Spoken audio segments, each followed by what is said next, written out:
साल 2024 की एक ठंडी रात थी। राजस्थान की ऐतिहासिक हल्दी घाटी अपने वीर इतिहास के लिए प्रसिद्ध है, लेकिन वहाँ के स्थानीय लोगों के बीच कुछ ऐसी कहानियाँ भी प्रचलित हैं जिनके बारे में खुलेआम बात करने से लोग आज भी डरते हैं। उदयपुर का रहने वाला आरव एक यूट्यूब चैनल चलाता था, जहाँ वह रहस्यमयी और डरावनी जगहों की खोज करता था। जब उसने हल्दी घाटी के बारे में सुना कि यहाँ रात के समय अजीब आवाजें सुनाई देती हैं और कई लोगों ने युद्ध के सैनिकों जैसी परछाइयां देखने का दावा किया है, तो उसने वहां जाकर पूरी रात बिताने का फैसला किया। उसके दोस्तों ने उसे मना किया, लेकिन रोमांच की चाहत में वह अकेला ही कैमरा और कुछ जरूरी सामान लेकर हल्दी घाटी पहुंच गया। शाम तक सब कुछ सामान्य था। पर्यटक वापस लौट चुके थे और चारों ओर सन्नाटा फैलने लगा था।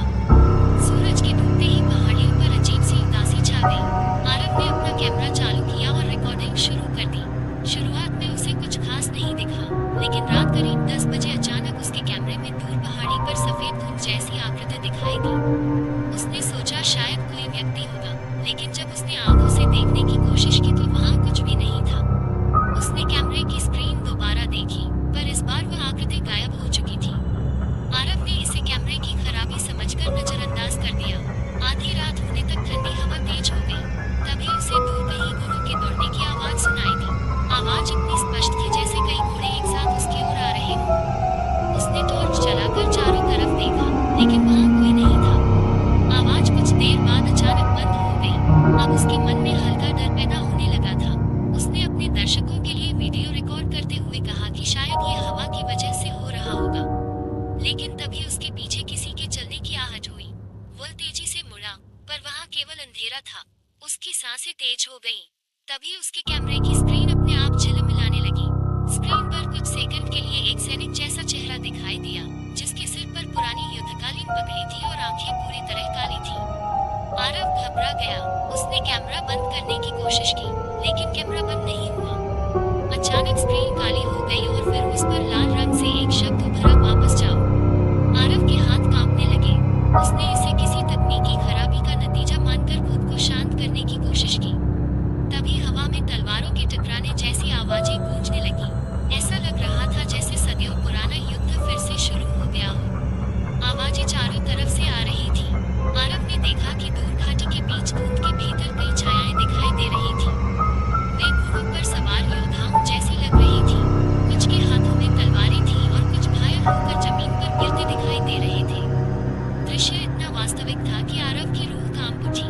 उसने कैमरा लेकर उस दिशा में जाना शुरू किया। जैसे जैसे वह आगे बढ़ता गया, आवाजें और तेज होती गईं। अचानक उसे महसूस हुआ कि किसी ने उसके कंधे पर हाथ रखा है। उसने पीछे मुड़कर देखा तो वहां कोई नहीं था, लेकिन उसके कंधे पर किसी बर्फ जैसे ठंडे स्पर्श का एहसास अब भी मौजूद था। वह डरकर पीछे हट गया। तभी उसके सामने धुंध के बीच एक लंबा सैनिक प्रकट हुआ। उसके शरीर पर पुराने समय का कवच था, लेकिन चेहरा खून और मिट्टी से ढका हुआ था। उसकी आंखें खाली थीं, जैसे उनमें जीवन का कोई निशान न हो। सैनिक ने धीरे धीरे अपना हाथ उठाया और घाटी की एक दिशा की ओर इशारा किया।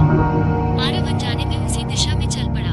कुछ दूरी पर उसे एक पुराना पत्थर दिखाई दिया, जिसके पास पहुंचते ही अचानक उसके कानों में हजारों लोगों की चीखें गूंजने लगी। उसे लगा जैसे पूरा युद्ध उसकी आंखों के सामने दोबारा जीवित हो गया हो। वह घुटनों के बल जमीन पर गिर पड़ा और अपने कान बंद कर लिए। तभी उसे किसी बूढ़े आदमी की आवाज सुनाई दी, जो यहाँ मारे गए, उनकी आत्माएं आज भी शांति नहीं पा सकी।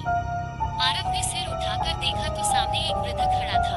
उसकी लंबी सफेद दाढ़ी थी और वह पुराने राजस्थानी वस्त्र पहने हुए था।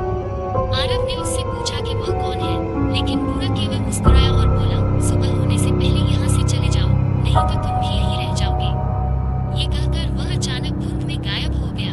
अब आरव पूरी तरह डर चुका था।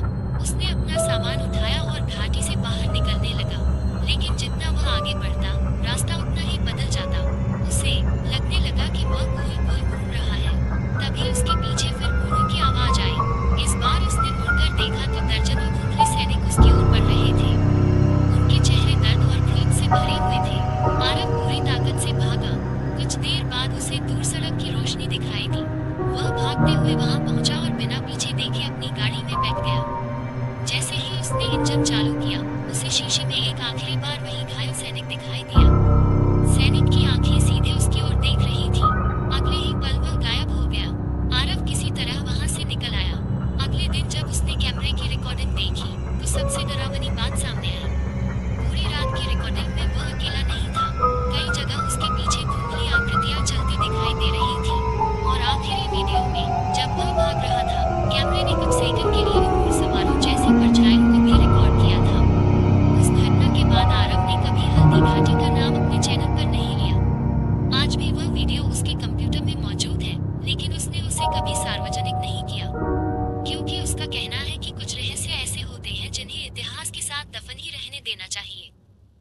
पूजने वाले कुछ लोग